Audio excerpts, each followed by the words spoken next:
just know that every time you reach into that cookie jar, it may snap your hand off. What's up, IGN? Michael here, and today we're talking Survivor Season 48. That's right, 48. The long-running and popular reality show is showing up big to IGN Fan Fest with an exclusive look at the opening minutes of the new season. And here to break it all down is the one and only host and executive producer of Survivor, Mr. Jeff Probst. Jeff, welcome to IGN Fan Fest.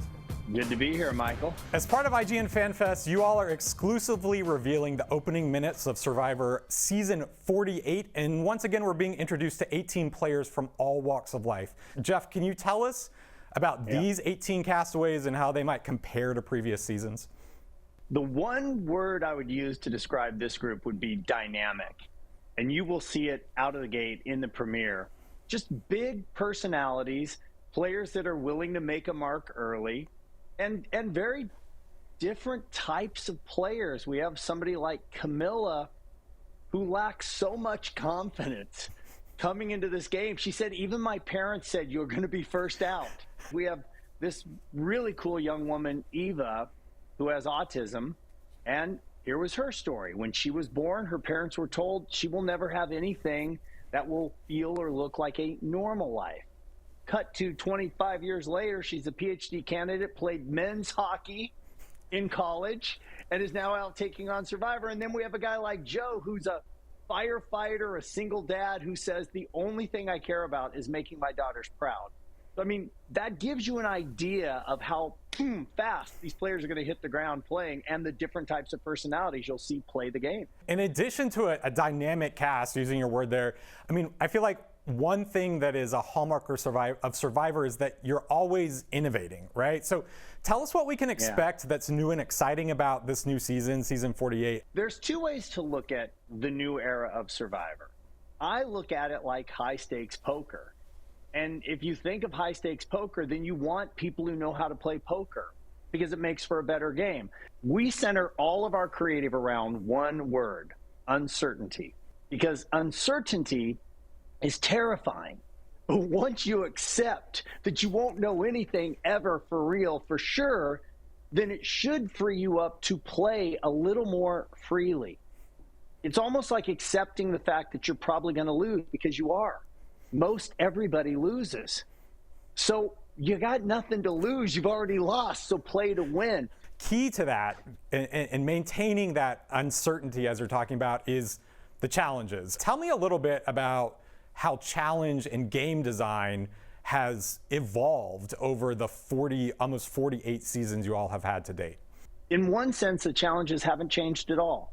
They've always been designed to highlight individual roles and also push players further than they're comfortable going. But if you look at our challenges in early seasons versus in the new era, some would say they're much more difficult now. So you're putting players in positions where they are looking at an obstacle course sometimes, and literally I can see in their eyes, they don't know if they can get up that wall. They really don't know. But that's only because they've never tried.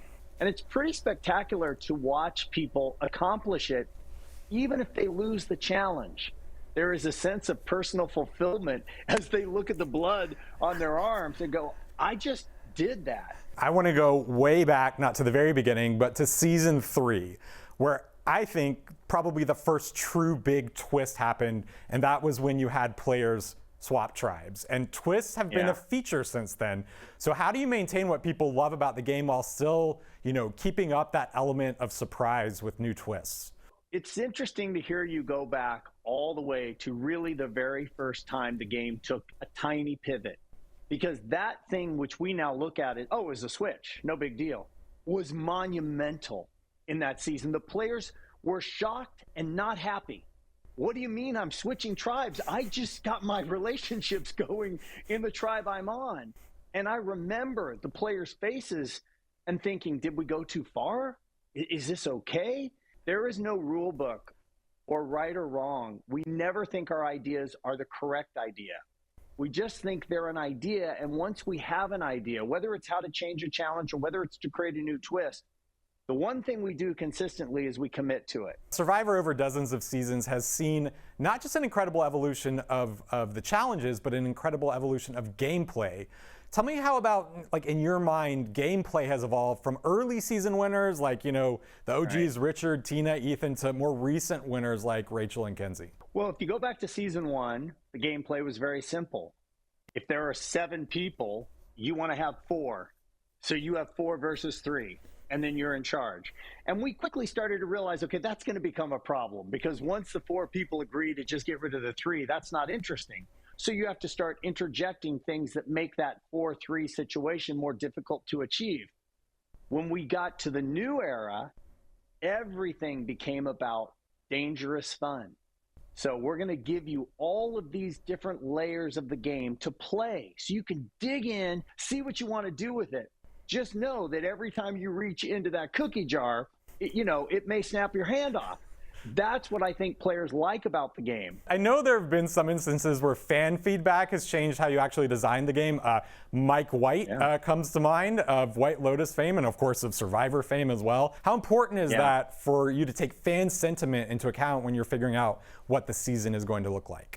Fan feedback is very important, whether it's a fan that watches with their family, or whether it's an 8-year-old kid of that family, or whether it's somebody like Mike White, who is a great storyteller, or Tyler Perry, or Jimmy Fallon, all of whom send me ideas, Neil Patrick Harris, on a regular basis. They've got tons of ideas.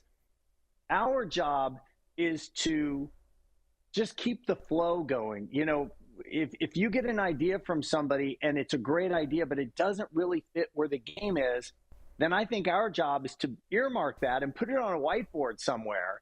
But maybe it's not right for this season. Speaking of fans, you all have had some recent breaking news about what's going on with season 50. We're about a year away from the premiere of season 50.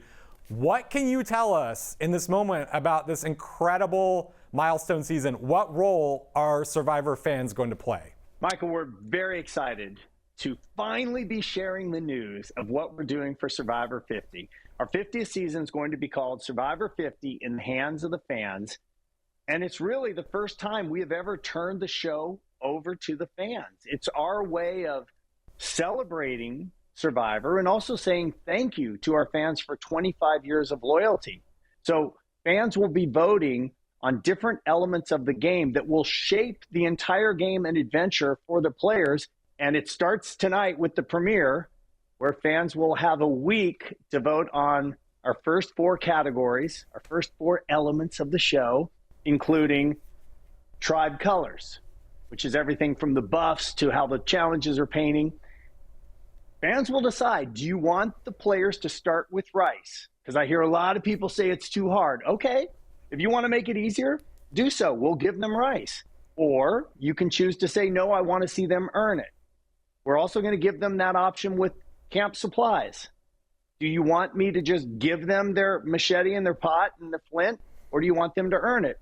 And then the 4th element that you can start voting on tonight is, for Survivor 50, should we bring back the live finale and reunion show in Los Angeles?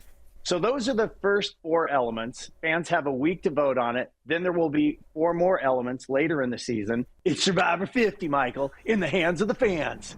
Jeff, thanks so much for joining us to talk all things Survivor Season 48. And if you want more IGN Fan Fest, keep it locked here to IGN.